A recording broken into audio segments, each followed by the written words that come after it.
Hi అండి, నమస్తే, welcome back to VV Kitchens. నేను మీ వర్ధిని విజయ్. ఈరోజు మన కిచెన్లో ఒక మంచి ఫ్రైడ్ రైస్ రెసిపీని చూపించబోతున్నానండి. అది మరేంటో కాదు, ఆలు టమాటో రైస్ అండి. ఈ రైస్ని ప్రిపేర్ చేయడం కోసం ఎక్కువ ఇంగ్రీడియంట్స్ అస్సలు అవసరం లేదండి. ఇంట్లో ఉన్న వాటితోటే చాలా సింపుల్గా, చాలా ఈజీగా, ఎంతో టేస్టీగా ప్రిపేర్ చేసుకోవచ్చు. ఎలాంటి సాస్లను యూస్ చేయకుండా ప్రిపేర్ చేసే ఈ ఆలు టమాటో రైస్ టేస్ట్ మాత్రం అద్భుతంగా ఉంటుందండి. ఈ రెసిపీని క్విక్ లంచ్ బాక్స్ రెసిపీగా కూడా ప్రిపేర్ చేసుకోవచ్చు. ఇంట్లో ఎలాంటి వెజిటేబుల్స్ అవైలబుల్గా లేనప్పుడు కేవలం ఆలు ఇంకా టమాటోలు ఉంటే సరిపోతుందండి. ఈ రైస్ రెసిపీని ఎంతో టేస్టీగా ప్రిపేర్ చేసుకొని కడుపు నిండా తినేయవచ్చు. వెజిటేబుల్స్ని ఇష్టపడని పిల్లలకు కూడా ఇలా కనుక ఆలు రైస్ని ప్రిపేర్ చేసి పెట్టారంటే వాళ్ళు కూడా ఎంతో ఇష్టంగా ఈ రైస్ మొత్తాన్ని కూడా తినేస్తారు. మరికొన్ని క్విక్ అండ్ ఈజీగా ప్రిపేర్ చేసే రైస్ రెసిపీస్ కూడా మన ఛానల్లో అవైలబుల్గా ఉన్నాయి. మీకు కనుక కావాలనుకుంటే లింక్ డిస్క్రిప్షన్లో ఇస్తాను, మీకు వీలైతే ఒకసారి చెక్ చేసేయండి. మరి లేట్ చేయకుండా టేస్టీ అండ్ సింపుల్ ఆలు రైస్ని ప్రిపేర్ చేయడం కోసం ప్రాసెస్ స్టార్ట్ చేసేద్దాం. ముందుగా స్టవ్ ఆన్ చేసి స్టవ్ పైన ఒక పెద్ద ప్యాన్ని ఉంచి ఆ ప్యాన్ వేడైన తర్వాత దాంట్లోకి 2 టేబుల్ స్పూన్ల దాకా నూనెని, 1 టేబుల్ స్పూన్ దాకా నెయ్యిని వేసి కరిగించుకున్న తర్వాత ఈ ఆయిల్లోకి 1/2 టీ స్పూన్ దాకా జీలకర్రను వేసి వేయించుకున్న తర్వాత 8 నుంచి 10 పచ్చిమిరపకాయలను మధ్యలోకి కట్ చేసుకొని ఆ పచ్చిమిరపకాయ ముక్కల్ని కూడా ఆయిల్లోకి వేసుకొని 30 సెకండ్స్ పాటు ఫ్రై చేసుకోవాలి. పచ్చిమిరపకాయలు మనకు కావాల్సినట్టుగా ఫ్రై అయిన తర్వాత ఈ నూనెలోకి చేతి నిండా పుదీనాని వేసుకోవాలి. పుదీనాని వేయడం వల్ల ఈ ఫ్రైడ్ రైస్ అరోమా అనేది చాలా బాగుంటుందండి. ఇదే ఆయిల్లోకి సన్నగా కట్ చేసుకున్నటువంటి చేతి నిండా కొత్తిమీరను, 1 రెమ్మ దాకా కరివేపాకును కూడా వేసుకున్న తర్వాత వీటన్నిటిని కూడా మంటను లో ఫ్లేమ్లోకి అడ్జస్ట్ చేసుకొని 1 నిమిషం పాటు ఫ్రై చేసుకోవాలి.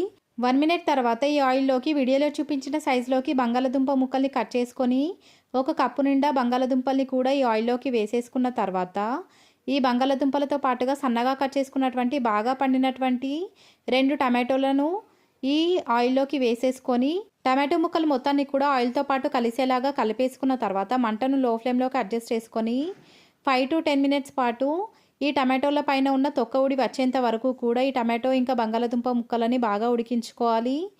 2 మినిట్స్ తర్వాత ఈ బంగాళదుంప ముక్కల్లోకి రుచికి తగినంత ఉప్పును కూడా వేసేసుకొని ఉప్పు మొత్తాన్ని కూడా ఈ బంగాళదుంప ముక్కలతో పాటు కలిసేలాగా కలిపేసుకొని ఈ ప్యాన్ పైన మూత పెట్టి మంటను లో ఫ్లేమ్లోకి అడ్జస్ట్ చేసుకొని మాత్రమే ఉడికించుకోవాలి. మధ్య మధ్యలో కలుపుకుంటూ ఉండాలండి, లేదంటే అడుగు తగిలే అవకాశం ఉంటుంది. 10 నిమిషాల తర్వాత ఈ ఆయిల్లోకి 1/2 టీ స్పూన్ దాకా అల్లం వెల్లుల్లి పేస్ట్ని కూడా వేసుకొని అల్లం వెల్లుల్లి పేస్ట్ మొత్తాన్ని కూడా పచ్చివాసన పోయేంత వరకు ఈ ఆయిల్లో కలుపుకుంటూ ఫ్రై చేసుకోవాలి. అల్లం వెల్లుల్లి పేస్ట్ ఫ్రై అయిన తర్వాత మీ దగ్గర కనుక గ్రీన్ పీస్ అవైలబుల్గా ఉంటే ఈ ఆయిల్లోకి వేసేసుకొని మరొక నిమిషం పాటు ఫ్రై చేసుకోవాలి. ఈ గ్రీన్ పీస్ని యాడ్ చేసుకోవడం అనేది పూర్తిగా ఆప్షనల్ మాత్రమేనండి. నేను ఫ్రోజన్ బఠానీని యూస్ చేస్తున్నాను కాబట్టి ఈ టైంలో వేసాను. మీరు కనుక పచ్చి బఠానీని యూస్ చేస్తున్నట్లయితే టమాటో ఇంకా బంగాళదుంపల ముక్కలను వేసినప్పుడే ఈ బఠానీని కూడా వేసుకొని ఉడికించుకోవాలి. 1 నిమిషం తర్వాత 1/2 టీ స్పూన్ దాకా గరం మసాలా పౌడర్ని కూడా ప్యాన్లోకి వేసేసుకొని మనం వేసుకున్నటువంటి గరం మసాలా మొత్తాన్ని కూడా ఈ బంగాళదుంప ముక్కలతో పాటు కలిసేలాగా కలిపేసుకొని మరొక నిమిషం పాటు ఈ బంగాళదుంప ముక్కలని ఆయిల్లో ఫ్రై చేసుకోవాలి.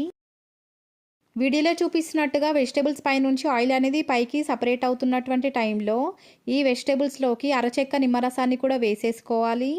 నిమ్మరసం మొత్తం కూడా ఈ వెజిటేబుల్స్తో పాటు కలిసేలాగా కలుపుకున్న తర్వాత మరొక నిమిషం పాటు ఆయిల్లో ఈ వెజిటేబుల్స్ని ఫ్రై చేసుకున్న తర్వాత 2 నిమిషాల తర్వాత ఈ పొటాటోస్ని కనుక చెక్ చేసుకున్నట్లయితే ఈ పొటాటోస్ బాగా ఉడికాయండి. ఇప్పుడు ఈ ప్యాన్లోకి వండి చల్లార్చుకున్నటువంటి రైస్ని వేసేసుకొని రైస్ మొత్తం కూడా ఈ వెజిటేబుల్స్తో పాటు కలిసేలాగా కలిపేసుకోవాలి.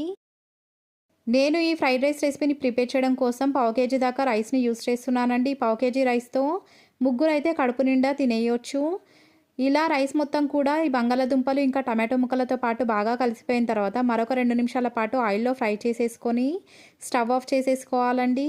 ఇలా ప్రిపేర్ అయినటువంటి ఫ్రైడ్ రైస్ని ఒక సర్వింగ్ బౌల్లోకి ట్రాన్స్ఫర్ చేసుకొని రైతాతో కానీ లేదా డైరెక్ట్గా కానీ తినేయొచ్చు. ఎలా తిన్నా కూడా ఈ ఆలు రైస్ టేస్ట్ మాత్రం అద్భుతంగా ఉంటుంది.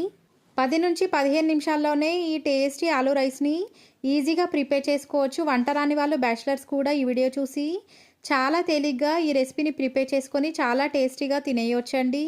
ఈ రెసిపీ కనుక మీకు నచ్చినట్లయితే లైక్ చేయండి, మీ ఫ్రెండ్స్ అండ్ రిలేటివ్స్తో షేర్ చేయండి. ఇలాంటి ఎన్నో టేస్టీ రెసిపీస్ కోసం మన ఛానల్ని సబ్స్క్రైబ్ చేయడం మాత్రం మర్చిపోకండి. Thanks for watching.